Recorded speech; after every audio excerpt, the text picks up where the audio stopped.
welcome back. Today we're going to read chapter 4 of Matilda. Chapter 4, The Ghost. There was comparative calm in the Wormwood household for about a week after the superglue episode.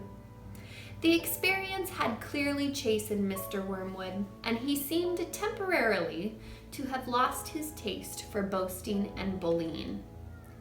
Then suddenly he struck again. Perhaps he had had a bad day at the garage and had not sold enough crummy second-hand cars. There are many things that make a man irritable when he arrives home from work in the evening, and a sensible wife will usually notice the storm signals and will leave him alone until he simmers down. When Mr. Wormwood arrived back from the garage that evening, his face was as dark as a thundercloud, and somebody was clearly for the high jump pretty soon. His wife recognized the signs immediately and made herself scarce. He then strode into the living room. Matilda happened to be curled up in an armchair in the corner, totally absorbed in a book. Mr. Wormwood switched on the television. The screen lit up. The program blared. Mr. Wormwood glared at Matilda. She hadn't moved. She had somehow trained herself by now to block her ears to the ghastly sound of the dreaded box. She kept right on reading, and for some reason, this infuriated the father. Perhaps his anger was intensified because he saw her getting pleasure from something that was beyond his reach. "Don't you ever stop reading?" he snapped at her. "Oh, hello, Daddy," she said pleasantly. "Did you have a good day?" "What is this trash?" he said, snatching the book from her hands. "It isn't trash, Daddy. It's lovely. It's called The Red Pony. It's by John Steinbeck, an American writer. Why don't you try it? You'll love it." "Filth," Mr. Wormwood said. "If it's by an American, it's certain to be filth. That's all they write about." "No, Daddy, it's beautiful. Honestly, it is. It's about—" "I don't want to know what it's about," Mr. Wormwood barked. "I'm fed up with your reading anyway. Go and find yourself something useful to do." With frightening suddenness, he now began ripping the pages out of the book in handfuls and throwing them in the waste paper basket. Matilda froze in horror. The father kept going. There seemed little doubt that the man felt some kind of jealousy. "How dare she?" he seemed to be saying with each rip of a page. "How dare she enjoy reading books when he couldn't? How dare she?" "That's a library book," Matilda cried. "It doesn't belong to me. I have to return it to Mrs. Phelps." "Then you'll have to buy another one, won't you?" the father said, still tearing out pages. "You'll have to save your pocket money until there's enough in the kitty to buy a new one for your precious Mrs. Phelps, won't you?" With that, he dropped the now empty covers of the book into the basket and marched out of the room, leaving the telly blaring. Most children in Matilda's place would have burst into floods of tears. She didn't do this. She sat there very still and white and thoughtful. She seemed to know that neither crying nor sulking ever got anyone anywhere. The only sensible thing to do when you are attacked is, as Napoleon once said, to counterattack. Matilda's wonderfully subtle mind was already at work, devising yet another suitable punishment for the poisonous parrot. The plan that was now beginning to hatch in her mind depended, however, upon whether or not Fred's parrot was really as good a talker as Fred made out.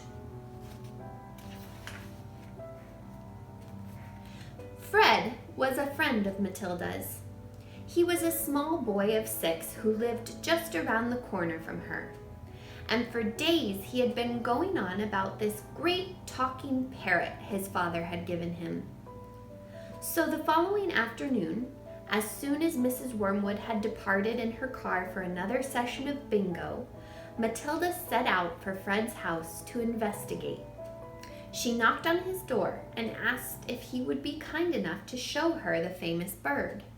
Fred was delighted and led her up to his bedroom, where a truly magnificent blue and yellow parrot sat in a tall cage. "There it is," Fred said. "Its name is Chopper." "Make it talk," Matilda said. "You can't make it talk," Fred said. "You have to be patient.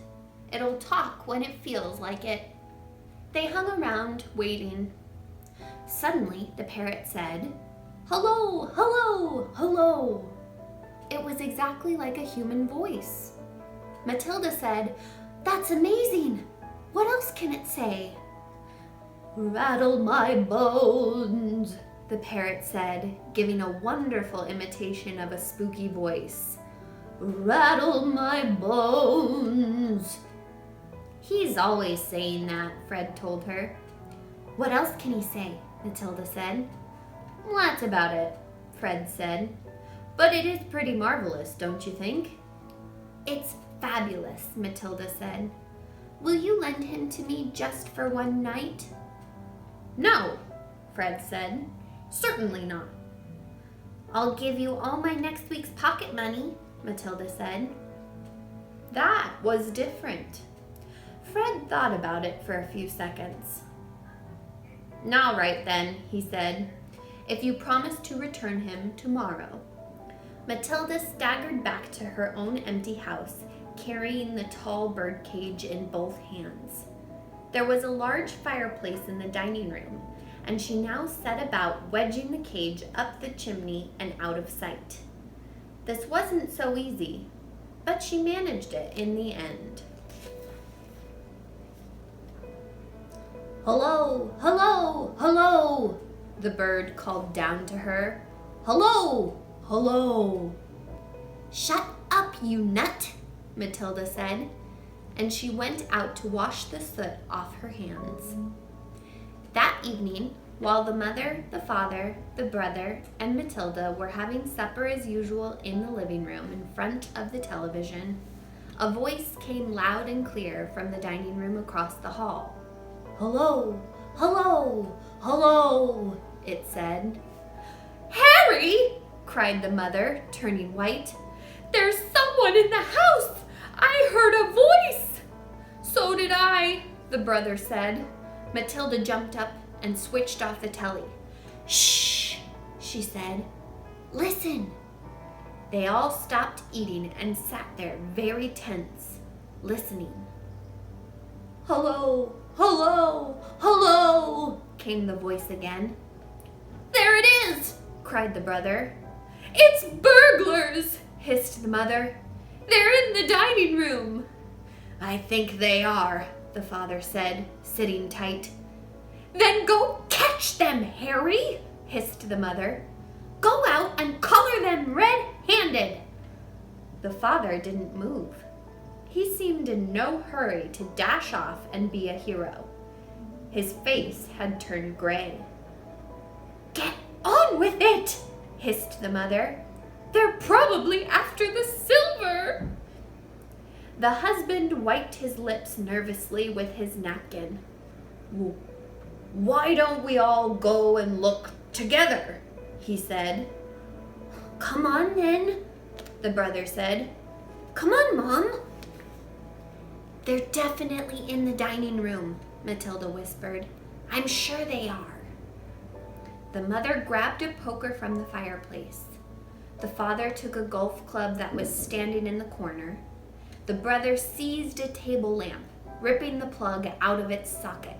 Matilda took the knife she had been eating with, and all 4 of them crept towards the dining room door, the father keeping well behind the others. "Hello, hello, hello." came the voice again. "Come on," Matilda cried, and she burst into the room, brandishing her knife. "Stick 'em up," she yelled. "We've caught you!" The others followed her, waving their weapons. Then they stopped. They stared around the room. There was no one there. "There's no one here," the father said, greatly relieved. "I heard him, Harry," the mother shrieked, still quaking.